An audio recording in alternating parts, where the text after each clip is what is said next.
Namaste, good morning, and welcome to the Gospel class, Gospel of Sri Ramakrishna class at the Vedanta Society of Greater Houston.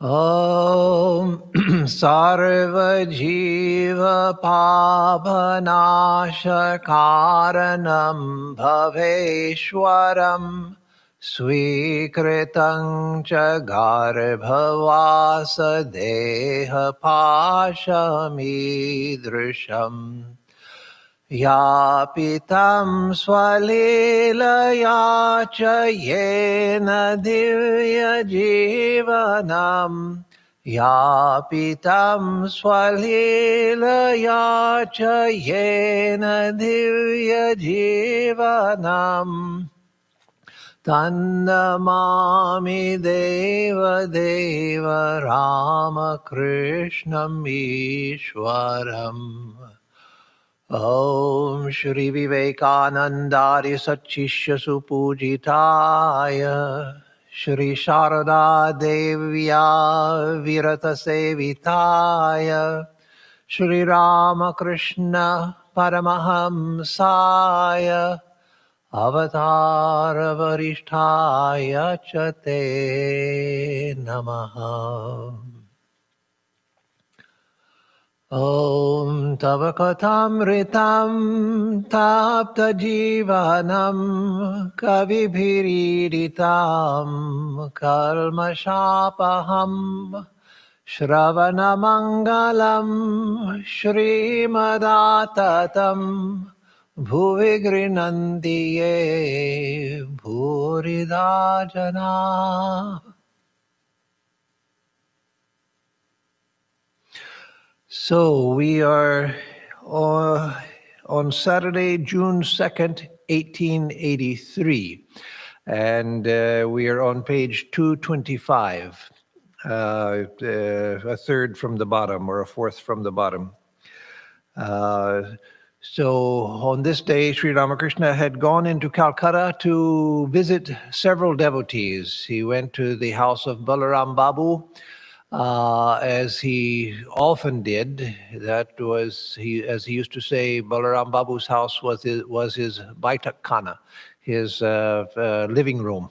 So he went there, and he went to Adhar's house. And now where we are now, he had come to Ramchandra Datta's house. Ramchandra Datta was a great devotee of Sri Ramakrishna. He was the uncle or an uncle of Swami Vivekananda of Narendra at that time. And he also was one of those, along with Girish Chandra Ghosh, who used to preach openly that Sri Ramakrishna was an avatara, an incarnation of God. He had a Vaishnava background and a Vaishnava temperament, a very devotional temperament. And so he openly used to tell people, and he wrote a book, the first biography of Sri Ramakrishna, Jiban Britanto, Sri Ramakrishna Jiban Britanto. And so it was to his house that he went. Also, I should mention that the Ramchandra Datta had a garden house in South Calcutta, Kankurgachi, and that is one of our centers now. So it's a very old center of the Ramakrishna mission, and it is especially honored for two reasons. The primary reason was that Sri Ramakrishna went there several times, and that is memorialized in the ashram itself, that Sri Ramakrishna used to come there. And the second reason for its importance is that it has become, for the last 50 years or so, I don't know exactly when it started, but at least for the last 50 years, since I first went to India, it has become the seat of one of the vice presidents of the order. The order has more than one vice president. In my early days, it had two, then there were three. Now I think there are about five. I won't stop to count them, but I think there are about five. And so one of the vice presidents traditionally has his seat at Kankurgachi, this garden house of Ramchandra Datta. So we'll begin where we left off last time. He's already come to Ram's house. Or are we still at Adhar's place? Oh, okay. Thank you, G10. Because I went over this morning, and so what stuck in my mind was Ramchandra Dutta's house. But Jiten Patel informs me that no, he's still at Adhar's house. On the next page, he goes to Ramchandra Dutta's house. so this is at Adhar's house. The kirtan began. The musicians sang of Sri Krishna's life in Vrindavan. Radha. And this is a text version of the song that's being sung. Friend, I am about to die. Give me back my Krishna. Friend. But Radha, the cloud of Krishna was ready to burst into rain. It was you yourself who blew it away with the strong wind of your pique. You are certainly not happy to see Krishna happy, or why were you piqued? Radha. But this pride was not mine. My pride has gone away with him who made me proud. So that's a beautiful idea. It's a high idea. It's one that we in lower states would like to imitate oftentimes, that whenever we do something wrong or we have the wrong reaction to something, then to blame it on God, that God made me act that way, or that was God who was got angry or whatever. But for one who is in a high state like Radha was perpetually, then you see that everything belongs to Krishna. Nothing belongs to me. So even if I react with anger to something, that anger, or here it was pique, that she was upset with Krishna, that itself was Krishna's. I have nothing. Krishna is all. In the Christian Bible, it says in the Beatitudes, Jesus says in the Beatitudes, blessed are the poor in spirit, for theirs is the kingdom of heaven. So the blessed are the poor in spirit, not necessarily, it doesn't matter what you have in the bank, but those who are poor in spirit, meaning those who are empty of themselves. Theirs is the kingdom of heaven. So the Meister Eckhart, the great German mystic and saint, he was never canonized by the church. In fact, his teachings were condemned by the church and are still condemned, though many Christian monks and nuns and lay people as well study his works because they're so beautiful.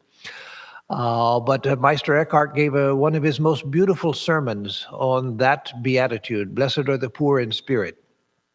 And so that is what Radha was living in, where she was completely empty of herself, which meant, as Meister Eckhart says in a more philosophical way, which meant that there was nothing but God within her. There was nothing else but God within her.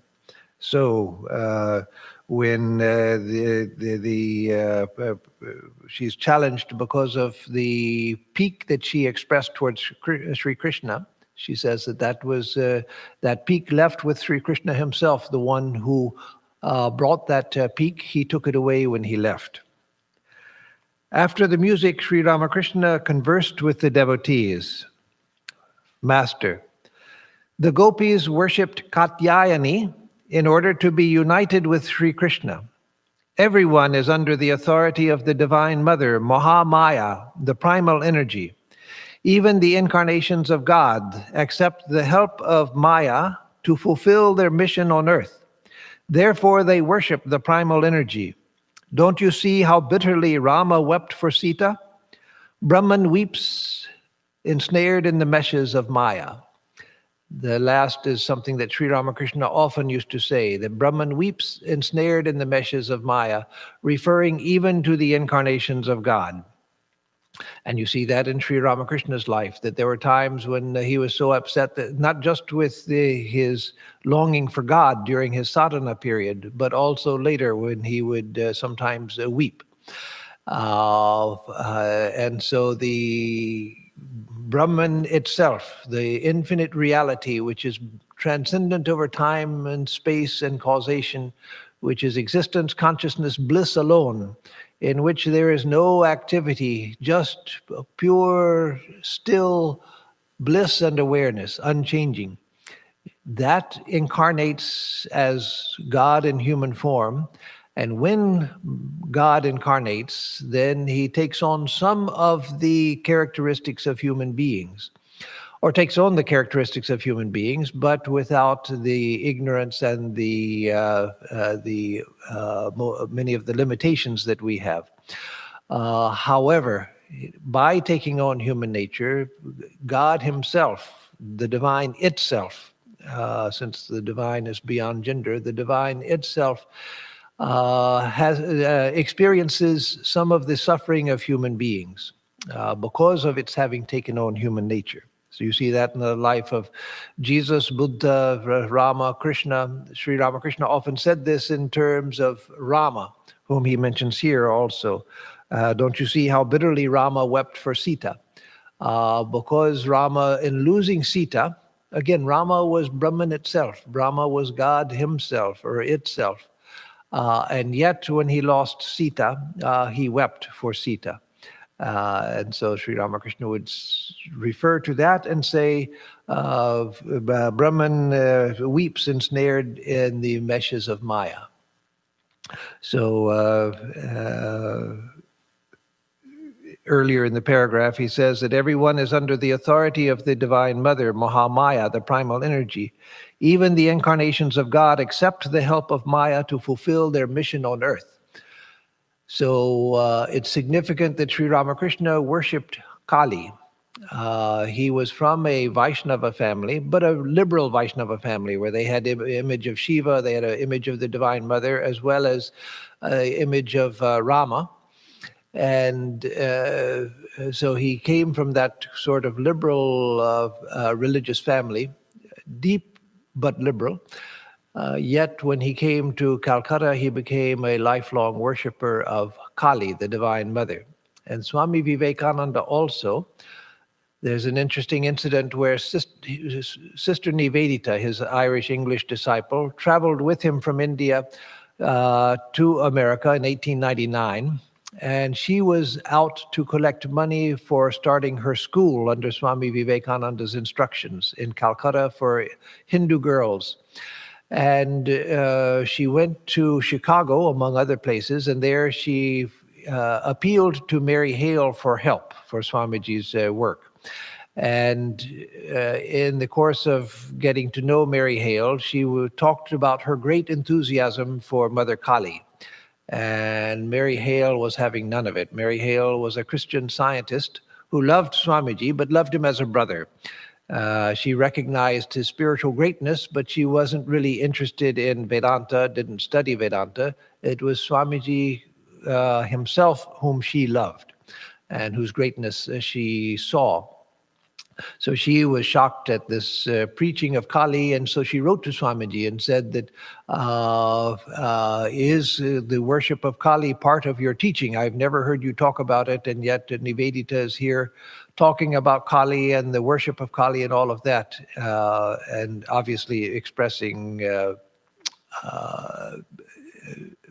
frustration with the fact, or disappointment or outrage, whatever it was. We don't have her letter. We just have Swamiji's response to her, in which he said that I have never taught the worship of Kali. I teach the Upanishads of the Vedanta. And it is the principles of the Upanishads that I teach, not the worship of deities and so forth. But then he says that the worship of Kali is my own fad because it helps me in my work. And so reading that in Swamiji with ordinary eyes, one might think that Swamiji just took up the worship of Kali because it was a crutch, it was a help, it helped him in his work. So just like I might, somebody tells me that, well, if you read the Chandi every day, that might help strengthen you so that you can carry on the work in Houston or something. So I take it up just because somebody told me, and do it sort of in a routine way, thinking that it's going to help me. No, that's not what Swamiji meant at all. Swamiji had an intense awareness of and love for and dedication to Kali. But as he says, it was what helped him in his work. And so that's what Sri Ramakrishna is referring to here. Even the incarnations of God accept the help of Maya to fulfill their mission on earth. That's what Swamiji did. And Sri Ramakrishna himself, he had experienced the identity with Brahman. He could have remained in identification with Brahman. He was what in Sanskrit is called Uttama Adhikari, Uttam Adhikari. He was a person of the highest fitness, who had everything that was required for someone to remain eternally in that state. And yet he wanted to come back here to the earthly plane in order to talk with devotees, to teach, and so forth, which was a leaving of that high plane to come down here to the ordinary plane to deal with people at the ordinary plane. That was a tremendous sacrifice. But that is, again, where we see that his attachment to Mother Kali, what that did, that allowed him to deal with the world. Of course, he didn't deal with it at this level, at a transactional level. He came down to this level, but with that spiritual knowledge he had already attained, with that spiritual knowledge still intact, then he dealt at this level with humanity, with teaching and uplifting people, inspiring people, awakening people, etc., on a large scale, and establishing his mission here on earth through Swami Vivekananda and other disciples. So that, again, there's a lot of meaning contained just in that statement. He continues, Vishnu incarnated himself as a sow in order to kill the demon Hiranyaksha. After killing the demon, the sow remained quite happy with her young ones. Forgetting her real nature, she was suckling them very contentedly. The gods in heaven could not persuade Vishnu to relinquish his sow's body and return to the celestial regions. He was absorbed in the happiness of his beast form. After consulting among themselves, the gods sent Shiva to the sow. Shiva asked the sow, "Why have you forgotten yourself?" Vishnu replied through the sow's body, "Why, I am quite happy here." Thereupon, with a stroke of his trident, Shiva destroyed the sow's body, and Vishnu went back to heaven. So that's a beautiful story with a deep meaning. It refers not just to Vishnu, but it's used to illustrate our condition. So if God himself, Vishnu, of course it's a story, it's a myth, but myth is a way of telling a truth. A myth is not made-up fantasy that has no purpose. Myth is a way of expressing higher truth through story in a way that affects the hearer much more deeply than just the flat statement of a philosophical truth.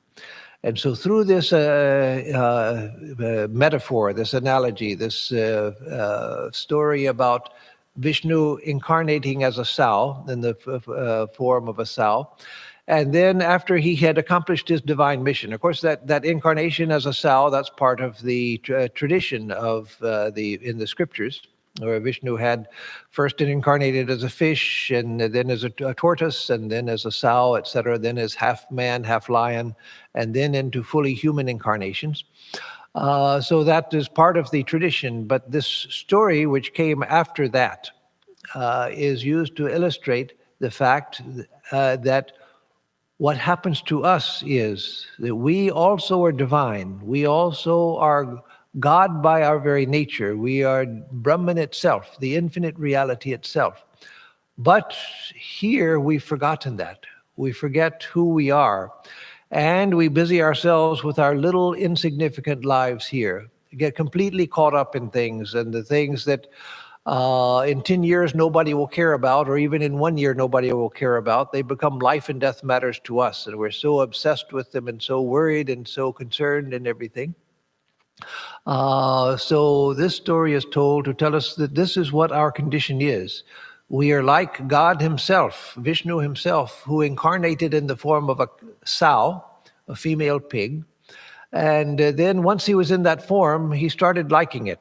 He forgot about his divine estate. Here he had come from being the Lord of creation, God himself.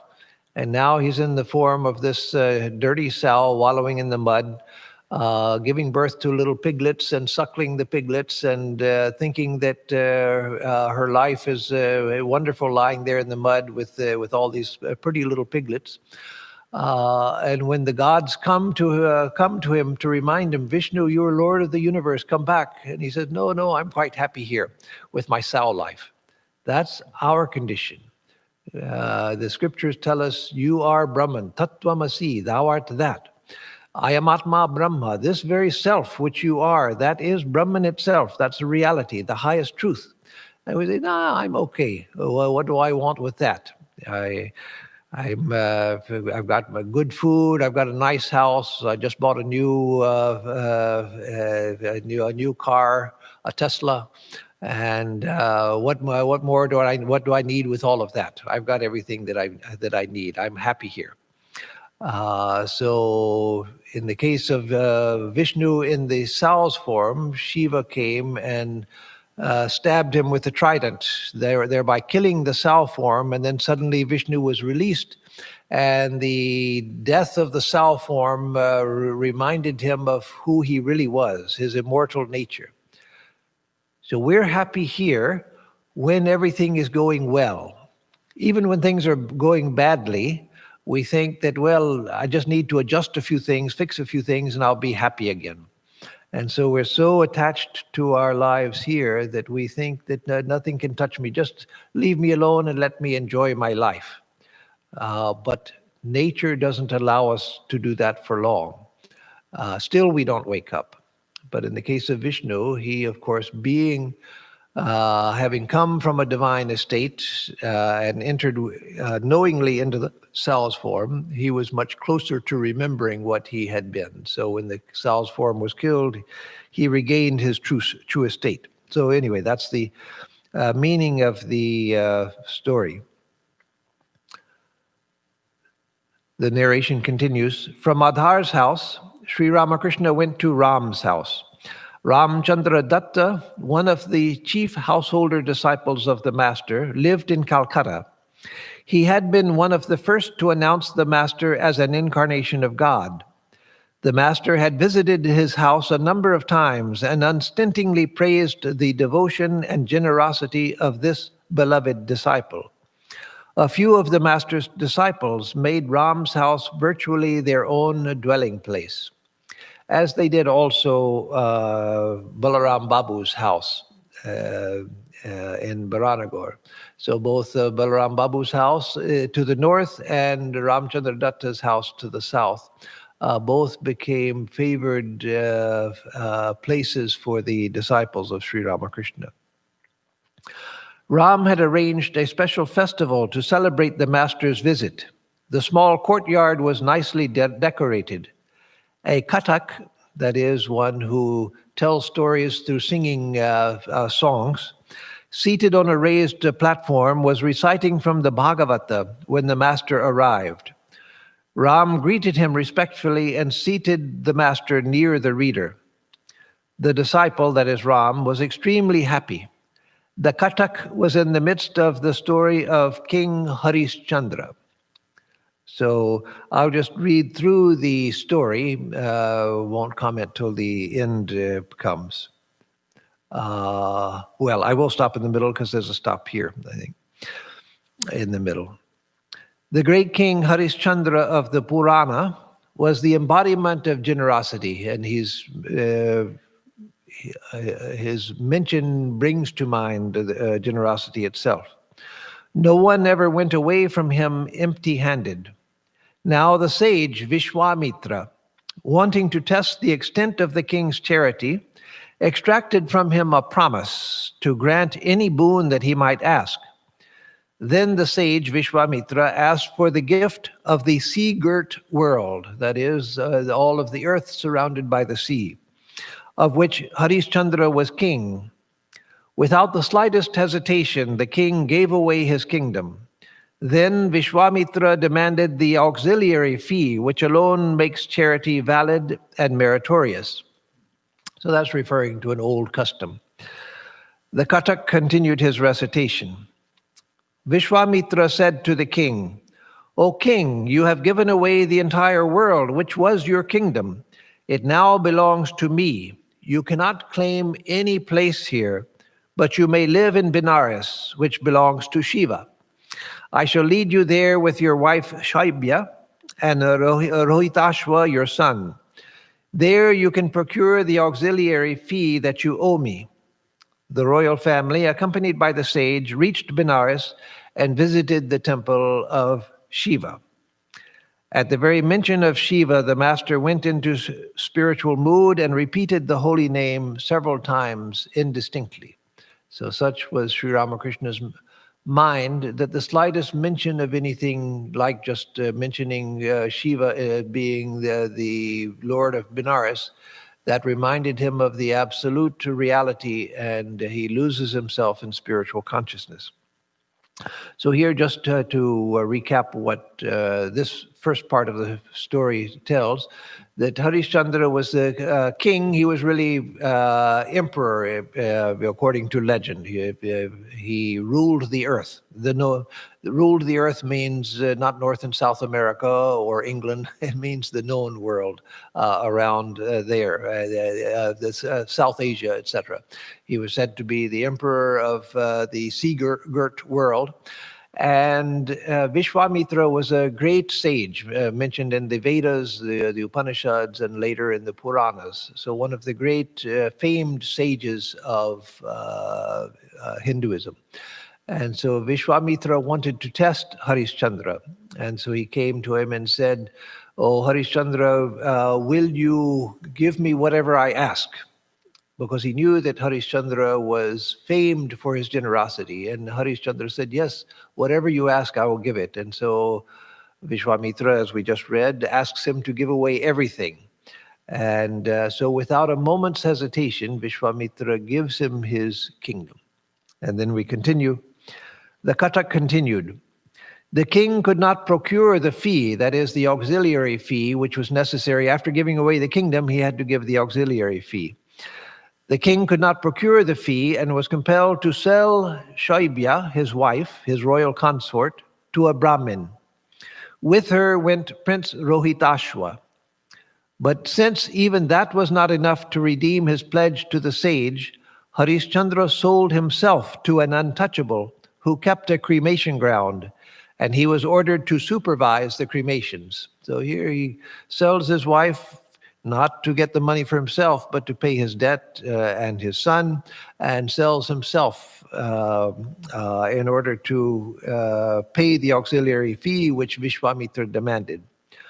One day, while plucking flowers for his Brahmin master, Prince Rohitashva was bitten by a venomous snake, and that very night died. The cruel Brahmin would not leave his bed to help the poor mother cremate the body. The night was dark and stormy. Lightning rent the black clouds. Shaibya started for the cremation ground alone, carrying the body of her son in her arms. Smitten with fear and overpowered with grief, the queen filled heaven and earth with her wailing. Arriving at the cremation ground, she did not recognize her husband, who demanded the usual fee for the cremation. That is, again, he had sold himself to an untouchable who looked after a cremation ground. Shaibya was penniless and wept bitterly at her unending misfortunes. The impenetrable darkness was illumined only by the terrible flames of the cremation pyres. Above her the thunder roared, and before her the uncouth guardian of the cremation ground demanded his fee. She who had once been queen of the world sat there with her only child dead and cold on her lap. Then the narration continues of the setting with Sri Ramakrishna. The devotees burst into tears and loudly lamented this tragic episode of a royal life. And what was the master doing? He was listening to the recital with rapt attention. Teardrops appeared in his eyes, and he wiped them away. The Katak continued. When the queen, wailing bitterly, uttered the name of her husband, Harishchandra at once recognized his wife and son.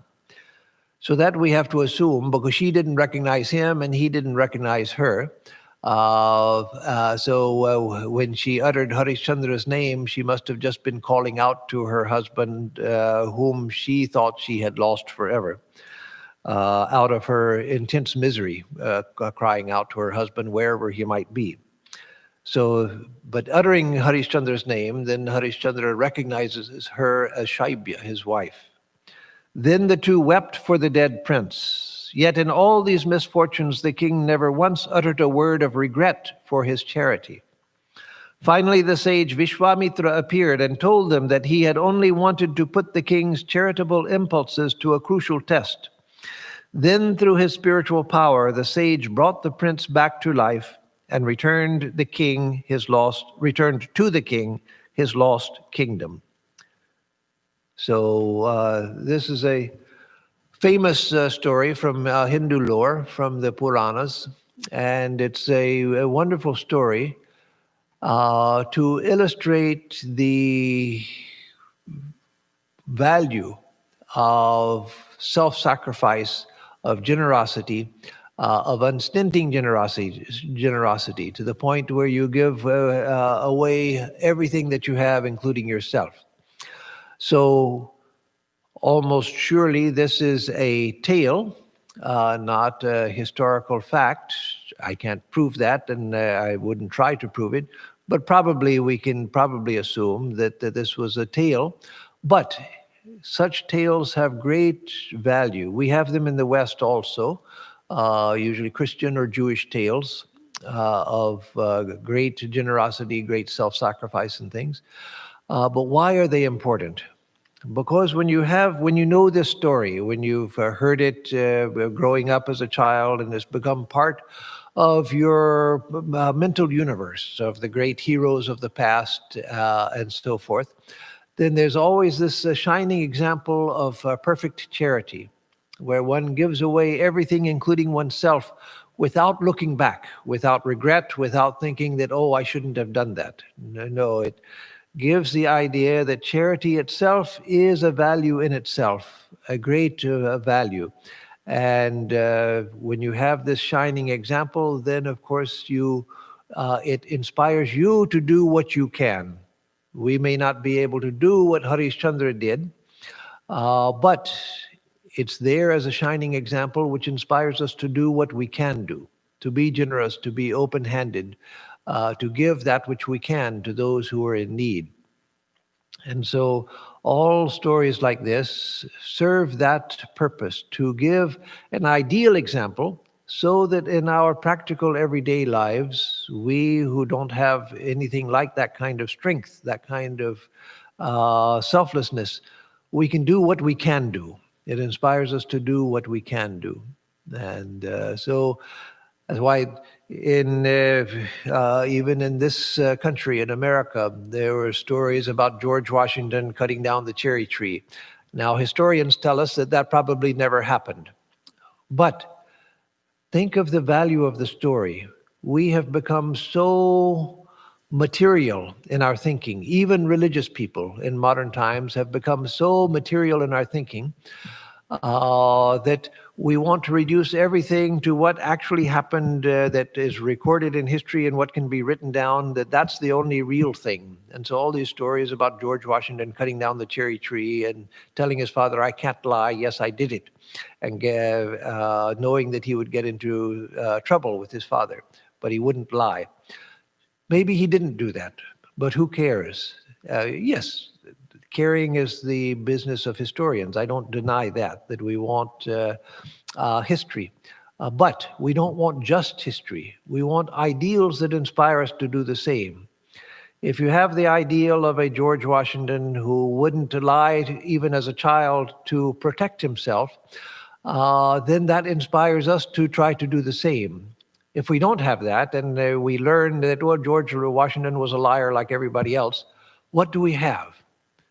We have liars to inspire us. Nothing but liars to inspire us. Everybody lies. And so why shouldn't I lie? Once in Spanish class, I was already a Swami when I started learning Spanish. I was already in my 40s when I first started learning Spanish. I didn't know any Spanish. I didn't even know how to pronounce Spanish words. So I was living in San Diego, started going to community colleges to learn Spanish, took all the classes I had there in community colleges, then went on to the San Diego State University to take more advanced courses. So one day in Spanish class, the professor was trying to get us to converse, to discuss in Spanish. Language teachers are always looking for a topic to engage students, to talk and discuss so that they practice dialogue. And so the professor asked us in Spanish, is it ever okay to lie? And nobody raised a hand, so I raised my hand after a few seconds of silence from others. And so I said basically that no, we should always try to speak the truth in practically every circumstance.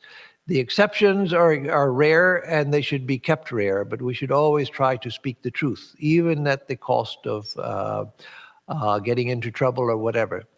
And so one of the other students reacted severely and said, "What kind of nonsense is that? That's the stupidest idea I have ever heard. Where did you get such nonsense as that? You have to lie every day. How many times you have to lie every day? Everybody lies. We all have to lie just to get along, just to move our lives forward." And I was so shocked that this person, I was in my 40s, he was probably 19 or 20, something like that, college student, properly aged college student, not like me. But I was so shocked that he didn't even recognize that telling the truth was an ideal. For him, telling the truth was only something you did when it advanced your aims, but you never sacrificed your aims for the sake of truth. What kind of fool would do that? So not even to recognize the value of telling the truth. That's what happens when we don't have ideals before society. When we say that, well, George Washington lied, everybody lied. Once I saw in the Saturday Evening Post, that used to be a famous magazine, a long-term magazine, a very good magazine. It is no longer, I'm sure, and hasn't been for many years. But it was a standard and famous magazine when I was back in my up through my early 30s, probably. In one issue of Saturday Evening Post, I saw one of those small columns of just a tidbit of information, and it had a picture of Abraham Lincoln, a cartoon picture of Abraham Lincoln with his nose like Pinocchio's nose, a long nose like that. And the article said that a scholar had spent years trying to find out if Abraham Lincoln was actually truthful. Abraham Lincoln was known for being a very truthful man. And so he tried to uncover whether Abraham Lincoln had ever told a lie. And so he found that in some case that Abraham Lincoln, before his political days when he was a lawyer, that in some case he had exaggerated something. It wasn't an out-and-out lie, but perhaps he had exaggerated something a little bit. And it was an insignificant exaggeration also. It could even be argued that he was still telling the truth. But the point of the article was that this scholar had finally found evidence that maybe Abraham Lincoln had told a lie, and hence the Pinocchio nose coming out like that. Imagine spending your life trying to find out, trying to discover, if you could, that yes, Abraham Lincoln had actually lied. What does that allow us to do? It allows us to say, he's a creep like everybody else. He lies like everybody else. He's no better than anybody. That's the modern tendency, to reduce everybody to the common sludge of the lowest common denominator of humanity. That's what we want to do, to reduce everybody to that instead of having human ideals. So stories like this, yes, I doubt that there was a Harishchandra who did anything like this. But imagine that as an ideal, hold it up as an ideal, then that inspires, if we can recognize the beauty of the ideal, then it inspires us to do what we can in that direction. Maybe George Washington didn't tell the truth about cutting down. Maybe he didn't even cut down the cherry tree, and so the whole incident was fabricated. But if we have that as an example, just as a story, then it inspires us to do the same. If we don't have that, everybody's just worthless. Everybody lies. Everybody cheats. Everybody's dishonest. Everybody steals something. Nowadays, when you go to an interview for a job, they'll ask questions like, have you ever stolen anything from an employer that's worth at least $25 or above? I'm talking about 30 years ago when they had questions like that. Now probably it's because $25 is nothing. They probably ask, have you stolen anything worth $50 or above from an employer? Assuming that everybody steals things less than that. So they're not going to bother with that. They want big things. So the very assumption that you have to ask only about big things because everybody steals little things. What kind of society are we becoming? What kind of society is that? Where it's assumed that people steal little things. It's assumed that everybody lies. It's assumed that everybody is dishonest, that everybody cheats. That's the common assumption about everybody nowadays. What kind of society have we come to? It's a sad, sad state of society. So anyway, that's the purpose of stories like this. Sri Ramakrishna then asked the Kathak to recite the episode of Uddhava, the friend and devotee of Sri Krishna. That is the stories from the Bhagavatam about Uddhava. At the request of Krishna, Uddhava had gone to Vrindavan to console the cowherds and the gopis, who were sore at heart because of their separation from their beloved Krishna. The Kathak said, when Uddhava arrived at Vrindavan, the gopis and cowherd boys ran to him eagerly and asked him, how is our Krishna? Has he forgotten us altogether? Doesn't he even speak our names? So saying, some of them wept. Others accompanied him, that is Uddhava, to various places in Vrindavan, still filled with Krishna's sweet memory. They said, here it was that Krishna lifted up Mount Govardhan, and here he killed the demons sent by the evil-minded Kamsa. In this meadow he tended his cows. Here on the bank of the Jamuna he sported with the gopis. Here he played with the cowherd boys, and here in these groves he met the gopis secretly. Uddhava said to them, why are you so grief-stricken at Krishna's absence? He resides in all beings as their indwelling spirit. He is God himself, and nothing can exist without God. But, said the gopis, we do not understand all that. We can neither read nor write. We know only our Krishna of Vrindavan, who played with us here in so many ways. Uddhava said, Krishna is God himself. By meditating on him, man escapes from birth and death in the world and attains liberation. The gopis said, we do not understand big words like liberation, moksha. We want to see the Krishna of our hearts. The master listened to the story from the Bhagavata with great attention and said at last, yes, the gopis were right. So what a wonderful statement that here Uddhava comes and the gopis are so distraught because of the absence of Krishna. They're thinking only about Krishna and the places where in Vrindavan where his Leela had transpired, and how much they miss the Krishna who has gone to Mathura. And so Uddhava says, but Krishna is God himself. He exists everywhere. You haven't lost him. He's inside of you, outside of you. God is everywhere. But the gopis say, no, we don't understand all of that. We are unlettered. We don't know reading and writing. All we know is that Krishna is our beloved and he has left us. And so Sri Ramakrishna says the gopis were right. So that we can understand to some extent because the gopis had seen God in the form of Sri Krishna and given their hearts completely to God in the form of Sri Krishna.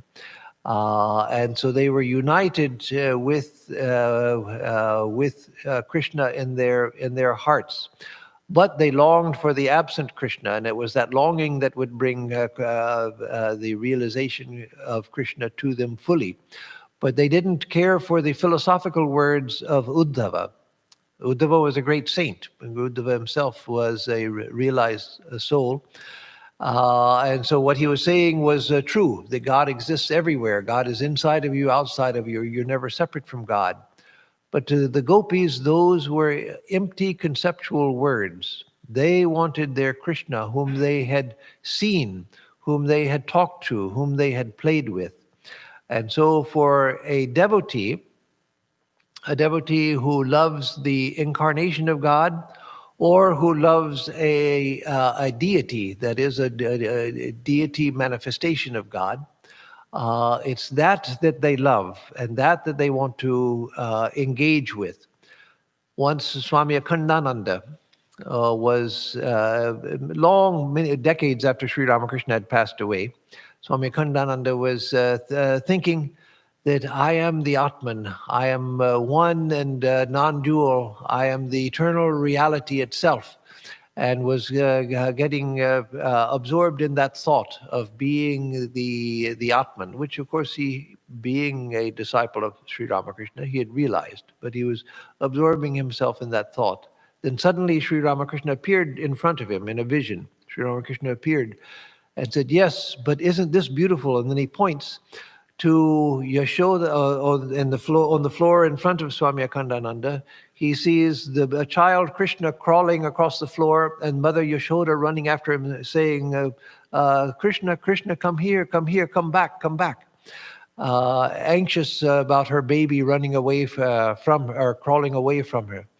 And so Sri Ramakrishna said, "This too is beautiful." That is the play with the divine.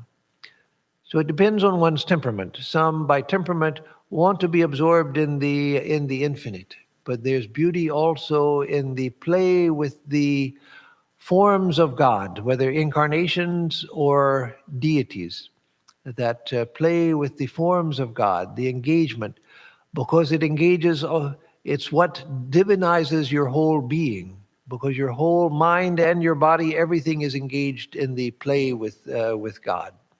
And so that's what this represents. Then he sang, Sri Ramakrishna that is, or actually we don't know. He says, then he sang. It may be the master or the Kathak, but probably the master. Though I am never loath to grant salvation, I hesitate indeed to grant pure love. Whoever wins pure love surpasses all. He is adored by men. He triumphs over the three worlds. Listen, Chandravali, I shall tell you of love. Mukti a man may gain, but rare is bhakti. Solely for pure love's sake did I become King Vali's doorkeeper, down in his realm in the netherworld. Alone in Vrindavan can pure love be found. Its secret none but the gopas and gopis know. For pure love's sake I dwelt in Nanda's house. Taking him as my father, I carried his burdens on my head. This song represents Sri Krishna himself singing. So when it says, though I am never loath to grant salvation, I hesitate indeed to grant pure love. That's Sri Krishna speaking. And Chandravali is one of the gopis. Listen, Chandravali, I shall tell you of love. So Chandravali is one of the gopis. And Vali is referring to a story from the Puranas. So anyway, the intent of the song, which Sri Ramakrishna is, we assume that he was singing here, was that I grant liberation easily, mukti I grant easily, but I'm loath to grant pure love, prema bhakti, the highest devotion. So Sri Ramakrishna used to say this, Holy Mother also used to say this. She'd say that mukti is relatively easy to attain, but prema bhakti, the highest absorption in divine love, ecstatic love for God, that is more rare than mukti. So I'll read one more paragraph for today. The master said to the Kathak, the gopis had ecstatic love, unswerving and single-minded devotion to one ideal. Do you know the meaning of devotion that is not loyal to one ideal? It is devotion tinged with intellectual knowledge. It makes one feel Krishna has become all of these. He alone is the supreme Brahman. He, Krishna, is Rama, Shiva, and Shakti. So that all of that I just read is, it is devotion tinged with intellectual knowledge. It makes one feel all that I just read. That is, Krishna has become all these. He alone is the supreme Brahman. He is Rama, Shiva, and Shakti. But this element of knowledge is not present in ecstatic love for God. Once Hanuman came to Dwaraka and wanted to see Sita and Rama. Krishna said to Rukmini, his queen, "You had better assume the form of Sita, otherwise there will be no escape from the hands of Hanuman." So Dwaraka was the home of Sri Krishna in his adult life.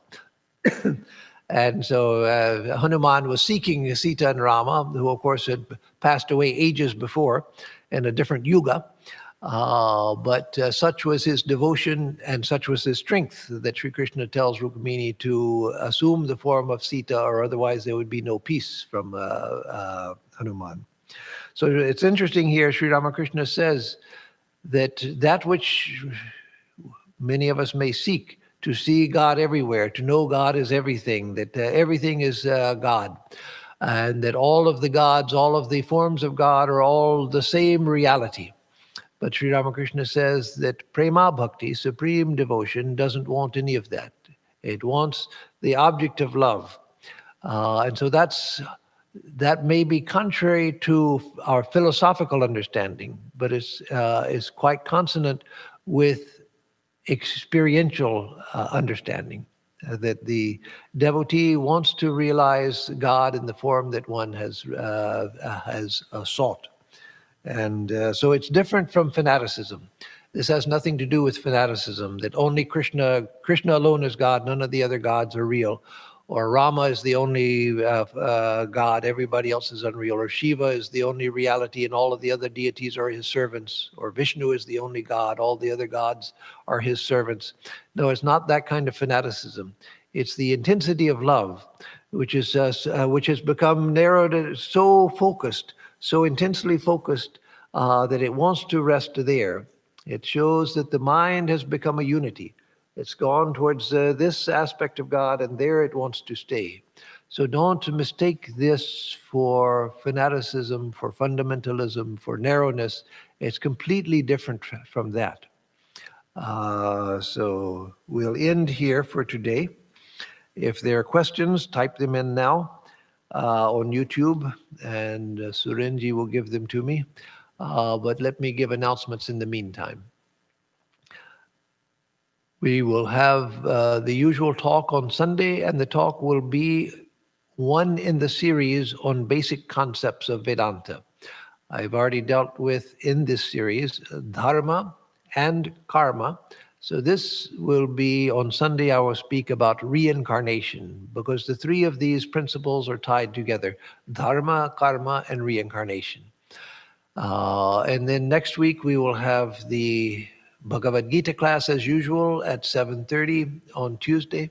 And Thursday we'll have the Gospel of Sri Ramakrishna class again next Thursday at 11 o'clock. And the only other announcement for right now is that on October 17th, we will have our Durga Puja without a gathering here at the temple.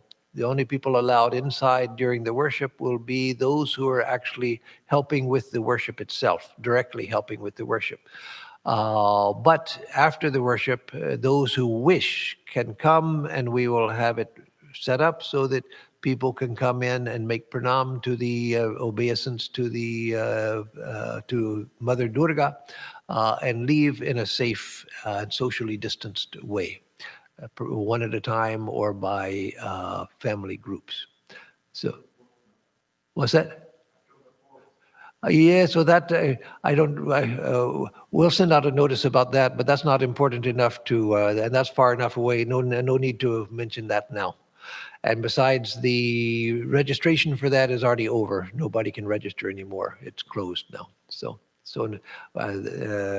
since you all heard that, I should go ahead and say, though I wasn't going to, just so it's not a mystery. On October 4th, there's not going to be a lecture here because I'm going to be giving a program in Dallas along with Swami Sarvapriyananda, but that is far in advance, and we'll mention that when the time comes. So with that, I will close. No questions, I assume, so I'll give a closing chant.